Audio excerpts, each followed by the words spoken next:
All right, what up, Kane fans? Welcome back.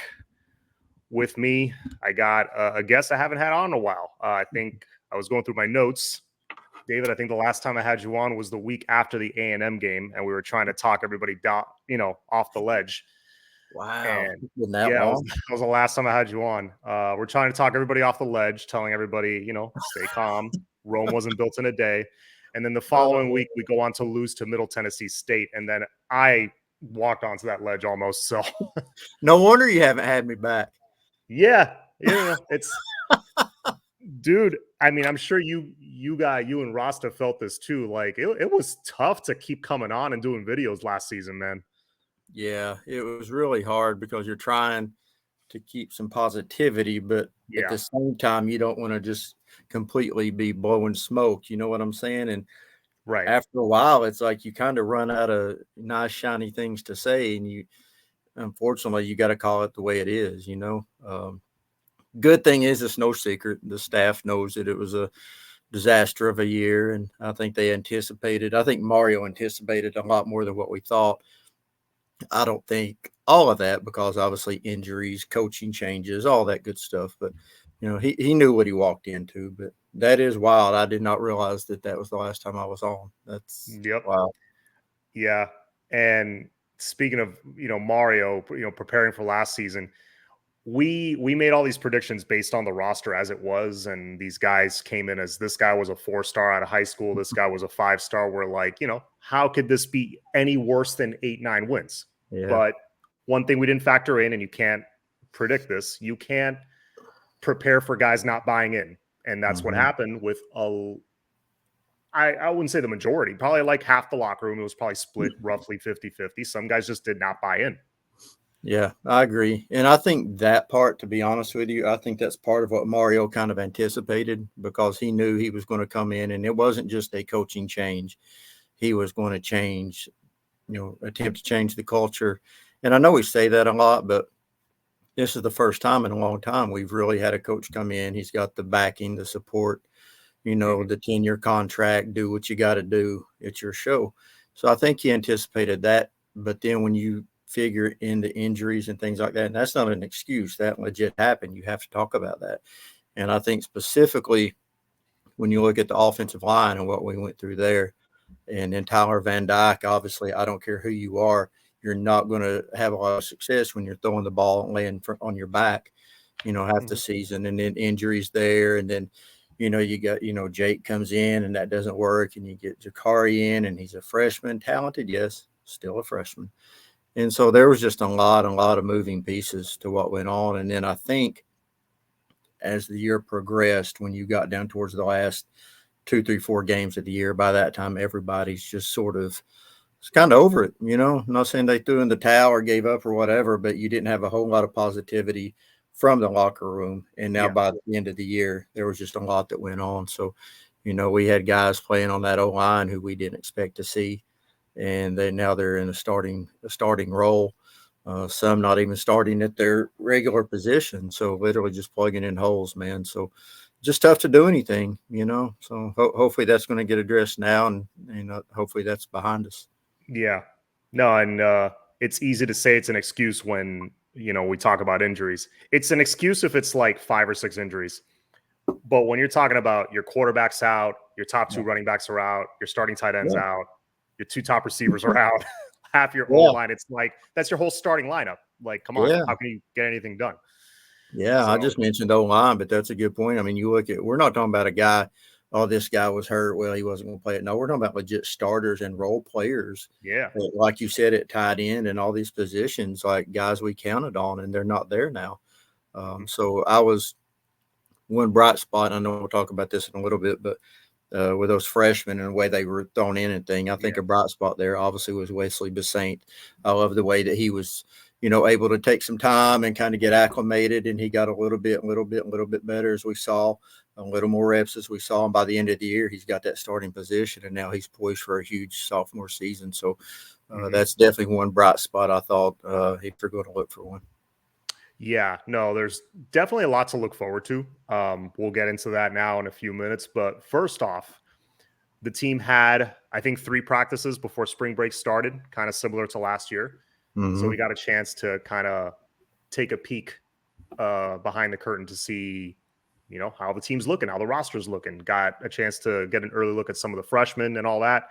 So just in general, what are your feelings after everything you've read, everything you've heard from people you've talked to, everything you've seen? Like, what are your general feelings so far about practice?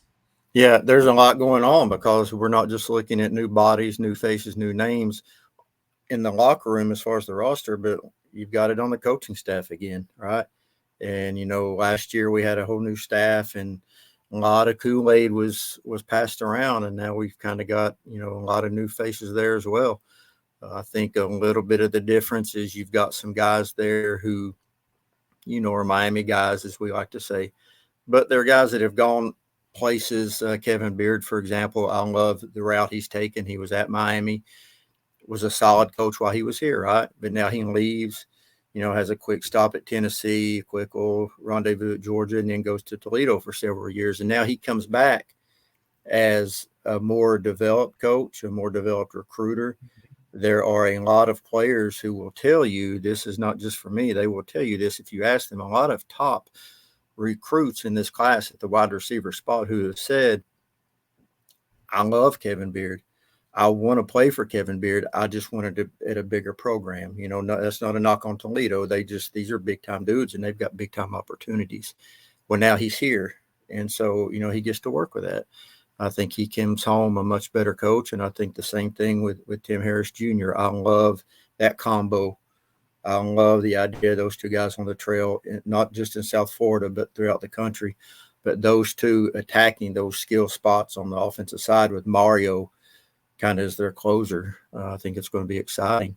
But then when you look at the roster, I think there's, you've got guys there. I'm not going to be on your show or anybody's not mentioned the trenches. And I think we're excited about Mr. Malagoa and Mr. Pancake himself. I think we're super excited there. Everything says that Francis is just absolutely doing what we thought he was going to do. And I know towards the end of the week, I know we're just 3 practices in, but he was already starting to show that he's going to be that guy. And then I think when you look at some guys tight end spots, I know for a fact Jackson Carver and a couple of those guys are literally working around the clock, running routes on the practice field. And there seems to be more camaraderie being built in this class than we've seen in a long time. They knew coming in, I think, we gave them praise for sticking with their commitments, even though we were 5-7. Mm-hmm. Well, now you kind of see that it's not just a commitment to come here. They truly know what they're in for, and they're here anyway. So this is no shocker. It's no surprise to them. They knew what was ahead of them, and they're still here. So, hearing a lot of good things, man. But overall, to me, it's just the camaraderie of the team, the way they're hanging out, the way they're together, and all that stuff. And I don't think we've seen that in several years in the recruiting class. It says a lot about their character too. Yeah, absolutely. Basically 95% of them sticking to their commitment. I mean, that was great to see. And like you said, you're seeing it on the practice field now. Yeah. One guy in particular, we'll start with quarterback, Emory Williams. Yeah. I know he's a guy we all liked him a year and a half ago when we first got to look at his tape. We're like, how the hell is this kid a 3-star recruit? He, is he going to blow you away physically? Not really. He's not going to have, he doesn't have an Aaron Rodgers cannon, but his arm is strong enough. He doesn't have Lamar Jackson's speed, but he's quick enough. He's nimble. He'll pick up a first down. But as far as like maturity, check. Leadership, check. Vocal leader. What else? Dependable, hardworking, kind of rally the troops. He all those intangibles, he checks every single one of those boxes. Yeah, his football IQ as well. Like he knows. It's been mentioned. It's been said that the coaches are already just kind of they knew coming in, but then now once he's here full time and they're able to sit down with him and go over some things, his ability and what he sees and what he already knows is amazing. He is a freshman quarterback. So again, what you said, his physical traits, maybe not yet, but guess what? He doesn't have to yet, right? Mm-hmm. And hopefully in a perfect world, Mr. Van Dyke stays healthy and he can carry the load this year. And then we got Ja'Cory Brown, and I'm not going to be back on your show if something happens. I know that for a fact. You're going to boot me for good, but you hope that pans out. And then you got Jakari Brown, who's looking promising as well. So, Emory's got some time, you know what I'm saying, to get those physical traits and get his body right and all that stuff and continue to grow that way. But yeah, I think you talk about probably the steal of the class, not probably, but was, in my opinion, because anybody who follows it closely already knew coming in kind of what we were getting there. And he's showing that on the practice field already. So, 100%. And already, I think he at least looks the part physically in certain ways. Like he is legitimately 6'4", it looks like. yeah. Yeah. They say he's got like tree trunks for legs. He's got that strong lower half, which is great. Still has to build up the upper body, but that'll come with time and, age. Yeah. But yeah, no, I like what I'm hearing about him so far. We already mentioned the O-line, the two studs, the 5-star studs that we brought in. I specifically remember, I don't know when this was, it was probably like last April, May, when we were trying to recruit those guys. And I remember you said something to the effect like, man, if we can land both those guys, like, holy shit, we just changed this O-line. And Yeah. lo and behold, we landed both of them. So Yeah. I And, see. go ahead. Sorry, go ahead. No, I'm saying I love not only did we land them and we hoped we got them, but then you go out into the transfer portal, Yeah. And you get Cohen and you get Matt Lee, who are just, they just step on the field and they go, they're ready. And you get those two guys to add to that. And then you've got, Inez Cooper, who everybody was big on last year as a true freshman. Now he comes in and all of a sudden this whole line is looking almost like a strength of the team. And I'm trying to be real careful here because that, to me, when you add these playmakers in and when you look at the class and, when we're talking about this class now, when you look at Ray and those guys and Washington boys and all those guys, man, coming in here, if you get that old line solidified and they can hold up and do their job, it's okay to get a little bit excited with a new offensive scheme as well. For sure. Because I look at that O-line and I'm thinking, okay, Pancake, Maui Goa. Initially, I'm like, okay, at least one of them's going to start for sure. Yeah. But then I see the numbers and I'm like, okay, then we bring in Matt Lee. He's your starter at center. Cohen, he's going to start guard or tackle. Let's see where he ends up.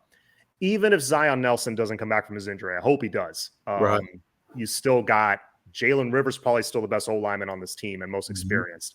Inez Cooper played great as a freshman last year. You're starting to you're counting, you're running out of spots. Like, man, and it's a good problem. You got 7, 8 guys probably that can play.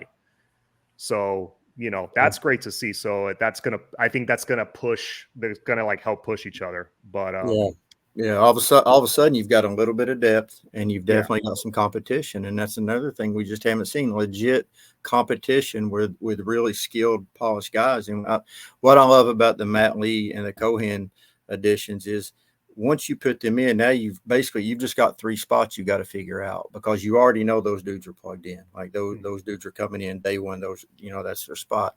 That's why they came here. Now you've legit just got 3 spots to figure out, as far as the starting 5 goes. So all of a sudden, offensive line not looking too shabby. Not at all. And then there are 2 particular guys I wanted to touch on with you because I feel like these 2 guys kind of get forgotten about because they committed relatively early in the cycle. Yeah. And both were big names. I mean, you look at, they're 2 of the top guys at their position, high 4-star, almost 5-star. I'm talking about Jaden Wayne and Riley Williams.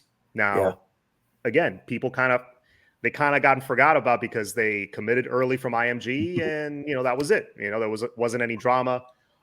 And then the narrative was at the end was like, oh, Mario couldn't pick up a playmaker on the outside. And I'm like, are we forgetting about the Kayvon Thibodeau clone we just got? Like, we're gonna ignore that.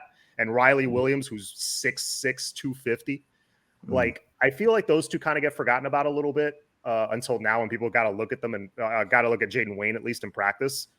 Where do you see those 2 guys in particular fitting in with this roster year 1? Yeah. I love Jaden Wayne first and foremost, and he's already looking like a different dude than when he got here. And I know lots of times we start to see all these pictures and folks we see that all the time, every year, same old thing. And I get that, but he is legit looking like a different guy. And he already came in, big and talented and all that. But Riley Williams, that's a different kind of dude right there. Like he has it, he just got it. You really don't even have to go into it. He has it. And I think if things unless something just, catastrophic happens, that's a name that you're going to start to hear a lot. We like to throw around tight end U, and I'm not putting him in that class until he's ready to be, but he's got it. He's got everything that you want in a big time tight end, especially in today's football. That today's tight end is not your father's tight end, so to speak. It's a different position, and he's got all that. He already has a size. He's already got the athletic ability. He can literally just needs a little bit, a rep or two to kind of get going at this next level. And then once he gets his foot in the door, he's not going to move it. Once he takes that job, he's not going to give it back. And then he's got Jaleel Skinner to compete with, and Elijah Arroyo, and you're starting to see some layers of studs, at least at that position. Mm-hmm. So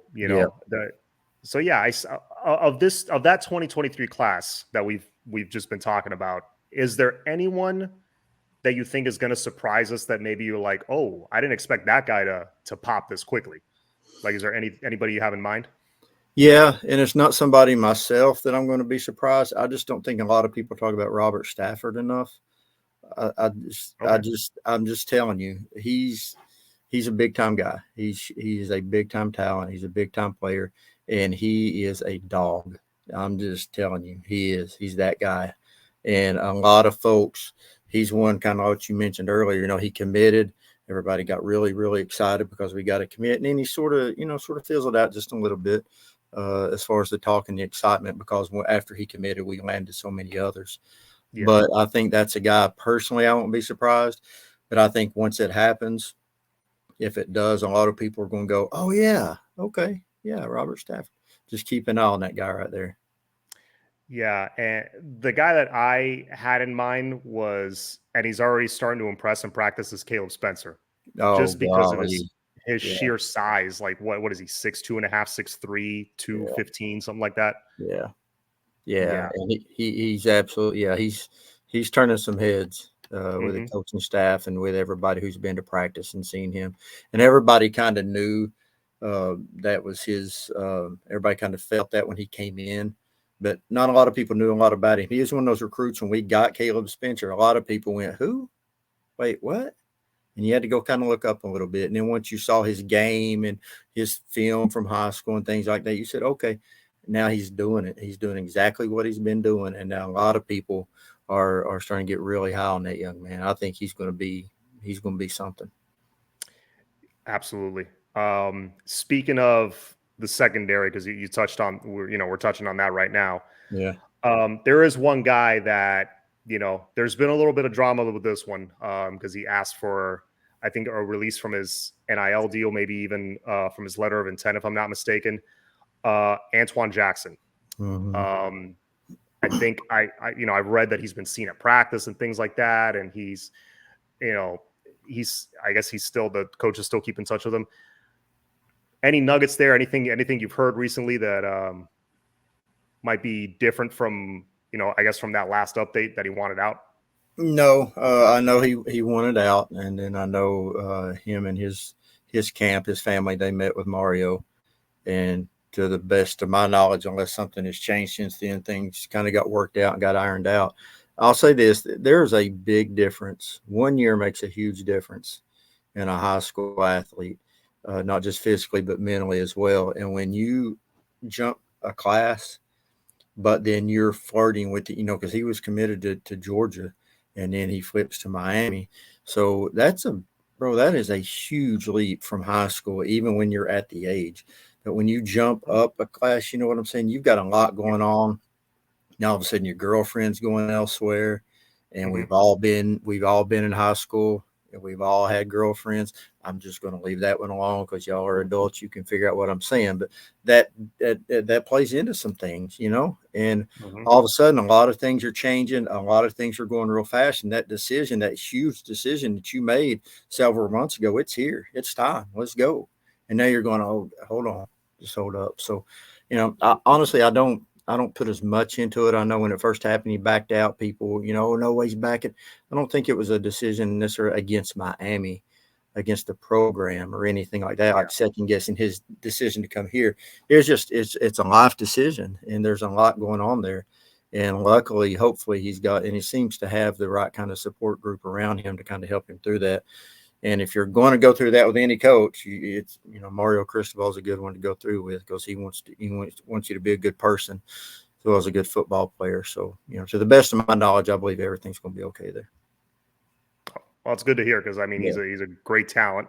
Oh, yeah. Regardless of age, he's an elite talent and somebody that can come in here with a secondary group, and hopefully we'll have the chance to kind of sit and learn and grow both physically and mentally, and get on the field and do what we know he's going to do. Mm-hmm. A guy like that, I mean, I don't know whether he ends up at safety or corner, but a guy like that competing with like a Damari Brown, Robert Stafford, that kind of thing gets me excited. That's the kind of competition we need to see here. Yes. And we've been lacking it for a while. Yeah. And hopefully soon we're going to see that. And, you look at the linebacker group, we brought in a massive linebacker group last year, and then we lose Charlie Strong, who I'm a fan of. Everyone knows I'm a Charlie Strong guy. But if there's one guy that Charlie Strong would leave and one guy that's going to come in next, Derek Nicholson, good grief. I mean, I've been a fan of his for years, since Southern Miss and all of the stops he's been. A super high intensity guy, very fiery guy, fantastic recruiter, and just an excellent football coach. And so I think with that linebacker group, you kind of get into that competition thing as well. And notice once, Charlie Strong left, who recruited this class, right? He leaves and Derek Nicholson comes in, and that, that class doesn't skip a beat. You saw a lot of guys come out and speak positive about that. And so I think we're in a good spot there. So hopefully, man, we're going to start to see some competition on Green Tree again at a lot of groups. And that's I know that sounds very elementary, but as Miami fans, we've missed that for years. Yeah. And I think we plugged in some assistant coaches and some coordinators that I think are going to inject some energy. Oh, man. Because I don't know if you agree with this, but obviously on paper, our coaching staff last year, second to none. They all have amazing reputations. They've been in the game 30, 40 years, some of them. Yeah. But I just feel like when you're rebuilding a program and a lot of freshmen are playing at a lot of new faces, and, especially kids in this day and age, you got to bring the energy. And I just feel like, some of the coaches we had weren't the best fit for that scenario to rebuild the program. Yep. Our D coordinator last year, I don't know why I'm blanking on his name. Help me out here. For what just now? left, our DC from last year. Kevin Steele. Kevin Steele, thank you. I don't know. Yeah. See, I'm getting old too. No, like a guy like Kevin Steele, 62, 63 years old, Charlie Strong, 60 something, both been in the game 40 years. I just feel like at that point in your career, you fit better in a more established program, an Alabama, an Ohio State, something like that, where a system's already in place, not where you're just rebuilding from the ground up. I think you need coaches that are on the rise, and that we got more of that this year. Yeah, I agree 100%. When I saw the coaching staff last year on paper, if I said I wasn't excited, I would be lying to you. I was super excited. You had elite guys, but once you kind of step back and look at that, all of a sudden you've got an entire room of guys who you're not going to really tell me what to do. Bro, I've been doing this for 30 years. You're not going to tell me what, and all of a sudden you've got a whole bunch of kind of alphas and guys that have already really accomplished a lot of what they're going to accomplish. And then even when you look at your younger guys in that group, your Josh Gaddis, well, I just won the Royals Award. You know what I'm saying? I'm the top assistant in the country. And then, you just had a whole lot of guys that just didn't click. And I think that camaraderie I mentioned earlier about the team, I think you're going to see that hopefully with this staff. And I think what you've got now, as opposed to last year, is you've got a group of guys, they're trying to prove something. Like they're trying to come up, with your coordinators. Coach Dawson and Coach Guidry both fit that bill. They've both been around. They've both been in a couple of plays. They want to take that next step, and this is where you do that. If you can come in here and you can show out here, and hopefully they stick around for a few years. But I'm just saying, once they do, they can elevate their career. You look at Kevin Beard, he's going to be ready to take that next step. You look at Tim Harris, he's ready to take, a lot of Derek Nicholson. You've just got a lot of guys now that have something to prove rather than come in at the tail end of their career. And like you said, I think that's a good point where you might be better suited at an Alabama or something like that, where everything's kind of already set up. You just got to slide in. And to be honest with you, with that talent, you don't have to really do a lot. I'm not taking anything away from their coaches, but come on. You've got a whole room full of 4 and 5 star guys, right? And so I think you can come in like Kevin still goes to Alabama, and now you just kind of, do your thing until you're done. But I think we've got some really up and coming, excited guys to be here now on the staff, and I think that fits well with the recruits that we're bringing in. 100%. Yeah. And speaking of that, so we went over the 2023 class, but what I'm really going to expect a lot from is the 2022 class, the guys that are going to be sophomores this year. That's where I really want to see a big step forward, because the old adage is you see the biggest jump typically from your freshman to your sophomore year. I know that's always been the opinion. Yeah. For the 2022 class, I'll ask you the same thing I asked you before. Is there a guy that you see like just going off this year, possibly, that may or may not have done anything last year? Maybe they did a little bit, like a Nigel Lee Kelly, somebody like that who popped in there, did a little bit, and maybe this year is when they take that huge step forward. Is there anyone in mind? Yeah, I'll give you one on both sides of the ball, and I'll even get out of the trenches. I won't even talk trenches. I'll step outside my comfort zone here. But I think you look at a guy like Isaiah Horton, wide receiver, big dude, athletic guy, came in last year, you're not going to see him, but wide receiver is obviously a position of need, right? There's an opportunity there. And I think if you can take him, and we're hearing some good things about him, but I think if he can be that guy along with Colby, and all of a sudden you got a couple 6'4", 6'5" guys, big body dudes that can stretch the field, not just big, but athletic. Colby came in last year, kind of showed up late, a little bit out of shape, a lot out of shape, new playbook, that sort of thing. And I think now he's one of those guys that if you look, he's kind of reshaped his body, and now he's had a full year to get ready, mentally and physically. And I think when you throw those two guys in, especially with a new system, I think all of a sudden you can get excited about a couple of big receivers, big body guys that are also athletic. And then defensive side, talk about defensive backs, Markeith Williams, I think, is that guy that's going to push anybody in that room for a spot. And I think it's going to be just a matter of time. I think it happens this year for sure, but you're going to be seeing a whole lot of that guy out on the field. One guy that I'm thinking of, at least on offense, is Trevante, who I'm a little concerned about about his injury, but I know it usually takes time for you to get back to 100%, like mentally and everything. Right. But I think even then, this year he's gonna at least contribute. And you talk about the receivers, Isaiah Horton, I had in mind. I wish I would have seen more of him last year. It's a bit of a mystery to me why he didn't play. Maybe just physically they thought he wasn't ready. I don't know. Maybe they wanted to save that year. But everything I'm hearing about Isaiah Horton, I'm liking. And if Kobe Young can make those insane catches he made last year, really out of shape, imagine, because he shed close to 20 pounds of fat, I think he said, or not 20, like 10 pounds of fat. He went down from like 221, 222 to like 213. And he says he actually has more muscle on his body now. So I can only, if he could sustain what he did for like 3 games last year for 11, 12 games. All of a sudden, I mean, I'm not saying he's going to be Megatron. He's not going to be Andre Johnson, but you got a solid, reliable guy on one side, solid, reliable guy with Isaiah Horton. All of a sudden, hey, maybe we add one receiver in the portal, but you don't need more than that, really. No, because you still got guys, that's just 2 dudes we're talking about. Yeah. You still got some guys, Michael Redding and a couple other guys that are kind of in the mix, and then when you throw in kind of your smaller guys, Restrepo and some of these other, slot dudes and things like that. Yeah. And I think with Kobe, what's going to be fun is last year, you would see flashes, you would see glimpses. The truth of the matter is he was just literally physically just out of shape and wasn't even up, wasn't up to par physically. And so you would see those flashes, and then he kind of has to go on to the side for a minute. You know what I'm saying?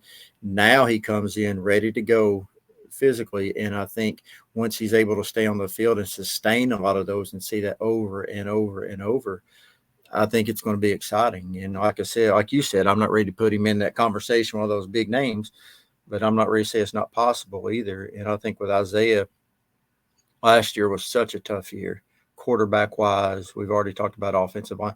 I don't think it really mattered who was at wide receiver last year. It just was not going to happen. So I'm glad that they kind of saved and protected Isaiah Horton a little bit last year. Now you kind of hit at full speed this year. So, exciting things at wide receiver, man. Yeah, absolutely. So, and let's stay on topic with the wide receiver real quick. So, a topic of conversation the last couple of weeks has been since we acquired Kevin Beard, since he came back to be our receiver coach, is potential receiver recruits, because JoJo Trader obviously is a big name that a lot of people are liking to probably go to Miami. And then Jeremiah Smith, of course, you're talking about like that dude, like that's him. Yeah. Jeremiah Smith, he is, in my opinion, the best receiver in the country right now. Yeah. And committed to Ohio State, where they just get 5-star after 5-star and churn them out into first rounders. What do you think Miami would have to do on the field? Because that, to me, that to even have a chance of swaying him, you got to show some results on the field. Like it's pay up time. You got to start getting some W's. What do you think he would have to see from Miami to flip his commitment from Columbus, Ohio to, you know what? I'll take a chance with you guys. Let's go with Miami. I think, first of all, exactly what you said. So last year, we've already talked about the recruiting class, 5 and 7. They stayed true. They're here. They're working. That was great. That's not going to work again. Nope. You're going to have to show some improvement to get this next class to come in. You don't have to win a natty. You don't have to win 11 or 12 games. You don't have to go to the playoffs. But you've got to win 8, 9 games and show improvement. You've got to win 8, 9 games, and in the games you lost, you got to compete. You've got to be able to say, man, we were one guy away. This is where you come in. And I think with Jeremiah Smith, he's got the relationship with Kevin Beard. If we can have a season where it's not just a total, disaster, and then you can kind of spin that role of, I know Ohio State, I know Brian Hartline, I understand why you want to go there. How much longer do you think Brian Hartline's going to hang out there until he gets the call? And, is that going to happen in a year? It's possible. We don't know how long he's going to be there. Kevin Beard's going to be here.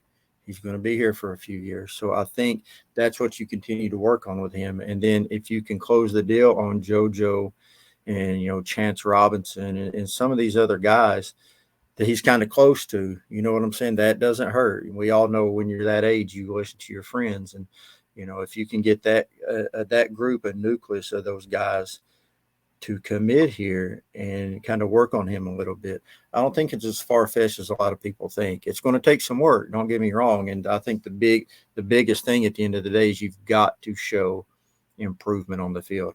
You have to. And you've got to show some of those guys that came in, you've got to show success with them, that you have the ability to coach them up. That if you come here, this is going to happen. You don't want him to look at guys that came here buying in, believing something was going to happen, and then their game hasn't changed.